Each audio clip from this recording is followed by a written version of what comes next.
உங்களுக்கான இரவு வசனம். எங்கள் கேடகமாகிய தேவனே, கண் நோக்கமாயிரும். நீர் அபிஷேகம் பண்ணினவரின் முகத்தை பாரும். 1000 நாளை பார்க்கிலும் உமது பிரகாரங்களில் செல்லும் ஒரே நாள் நல்லது. ஆகாமிய கூடாரங்களில் வாசமாயிருப்பதை பார்க்கிலும் என் தேவனுடைய ஆலயத்தின் வாசற்படியில் காத்திருப்பதையே தெரிந்து கொள்ளுவேன். தேவனாகிய கர்த்தர் சூரியனும் கேடகமும் ஆனவர்.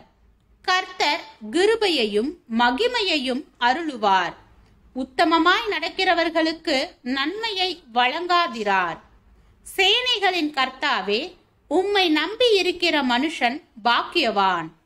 சங்கீதம் 84 வசனம் 9 முதல் 12 வரை.